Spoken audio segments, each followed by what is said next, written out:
ever dreamed of a place far away from it all, where the air you breathe is soft and clean, children play fields of green, where the sounds of guns never pound your dream anymore. Okay. Good news. Yeah, I saw that also, and I'm happy. Some part of me is happy. But there are many more suffering still. Mariupol, I hope the Ukrainian soldiers will reclaim it soon, just as they reclaim Kharkiv. Yes. Maybe slowly, but I think they will. They just cannot protect many points at the same time. Yes. So maybe temporarily they let the soldiers come up. The soldiers did not want to. Their family wanted them to. Yes. And none wanted to, but maybe President Zelensky wanted to save their lives. Yes. That's why he probably ordered them to come out, even though they're Russians outside.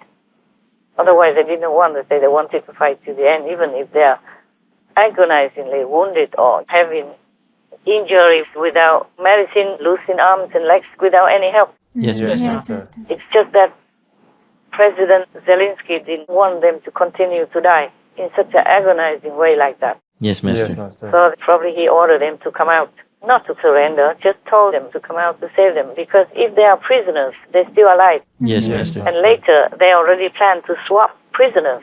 Yes.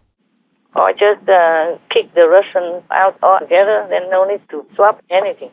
Yes, Master. Because their family requests.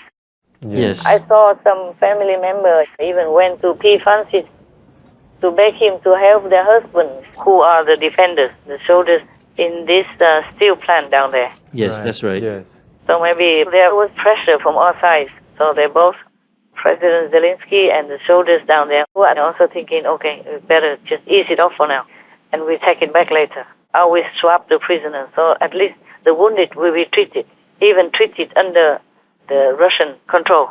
Is still better than losing their lives or dying in such a painful, agonizing, undignified way. Yes, Master. Otherwise, they wouldn't want to go. Yes. Right. If they wanted to, they would have gone a long time ago. Or when they were wounded, they would go and surrender for treatment. They didn't. Right. That's right. They didn't care about treatment even. They would bear it in there for months already. Yes, Master.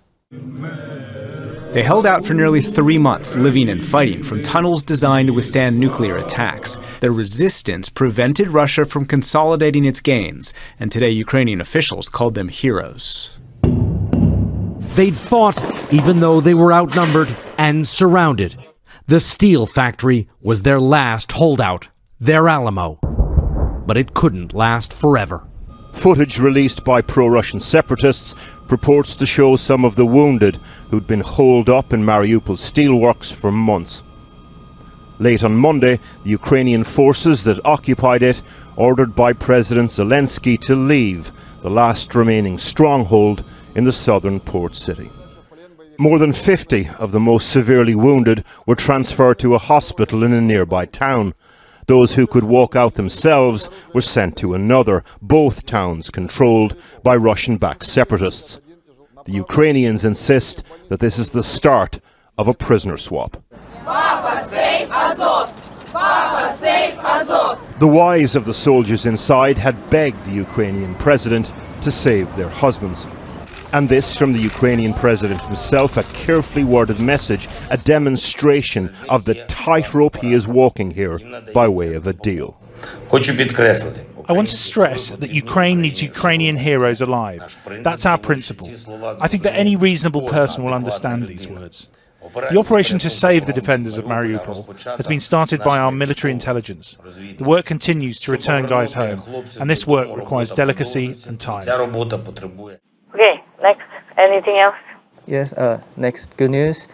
The world's most powerful industrialized nations have announced Russia's territorial claims in Ukraine have no legitimacy.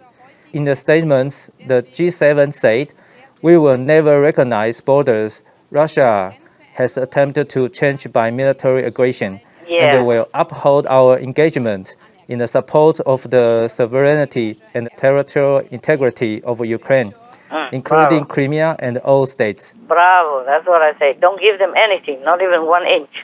Because give them this, they want that. Right. Give them an arm, they want a leg. This type of mentality has no shame, no moral, no reason, no logic, nothing. Just go and kill. Yes. And take their land and then submit them to you because of terrorizing tactics. Just like they did in Finland some decades ago.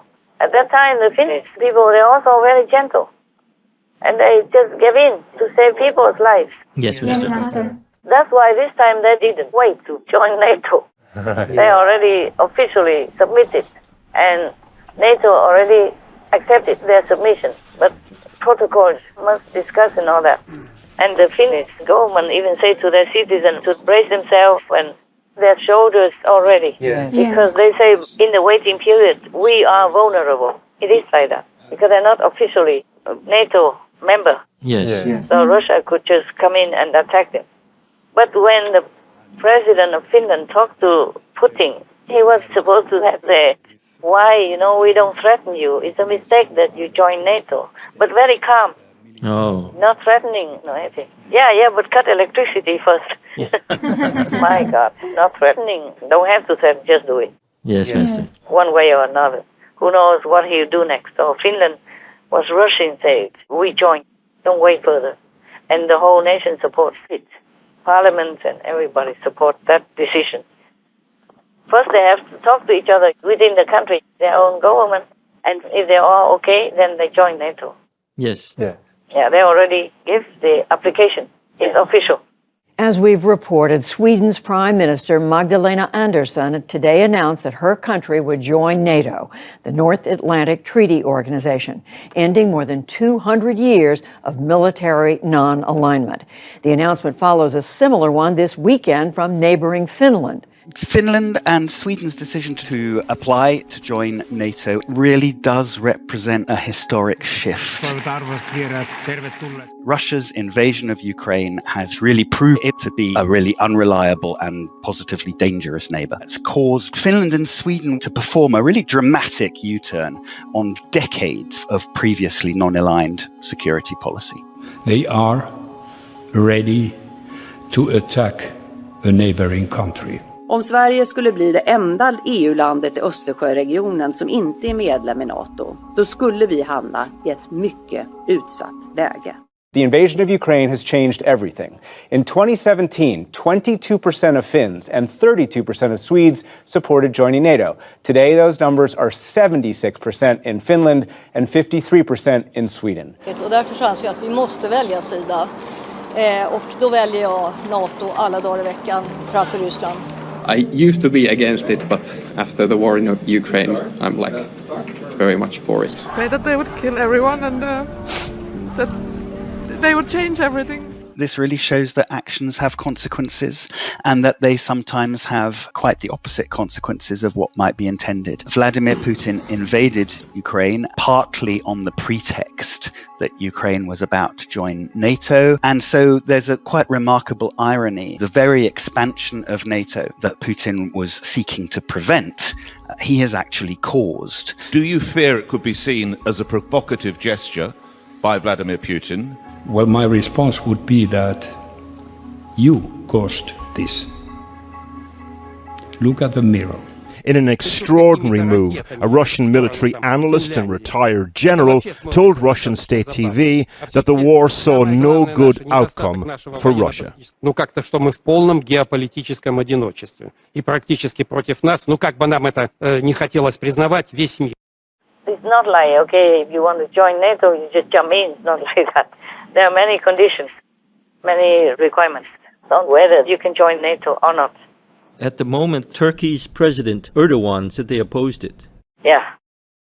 Perhaps Turkey is somehow pro-Russia because I read it in the news that the oligarch ships, which were supposed to be already sanctioned by the West, but some of them are docking in Turkey's sea. Oh, yes. Turkey's water. And also, There are many homes bought by Russians there. Russia's rich. Recently, more than before. Recently, there is a rush in property buying in Turkey. Trying to avoid the sanctions. Yeah. So, what about that, huh?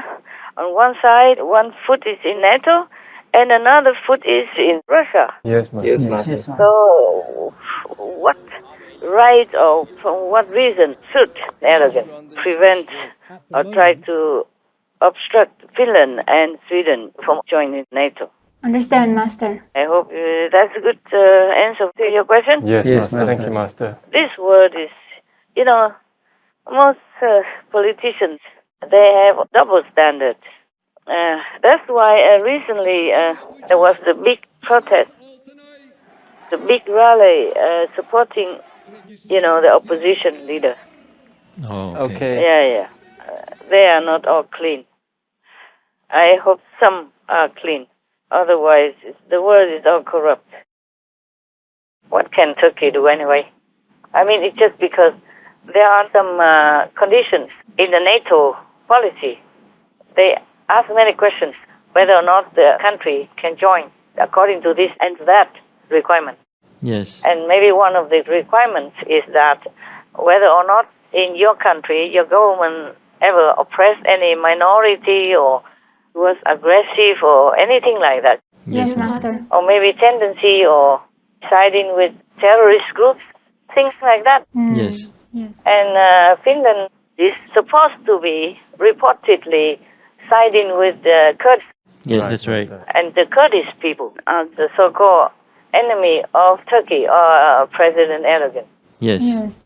So they use that, trying to split hairs. Yes, Master. Yes. Have you ever dreamed of a place far away from it all, where the wind to breathe will never blow, and living things have rooms to grow, where the sound of the guns never found your dreams anymore?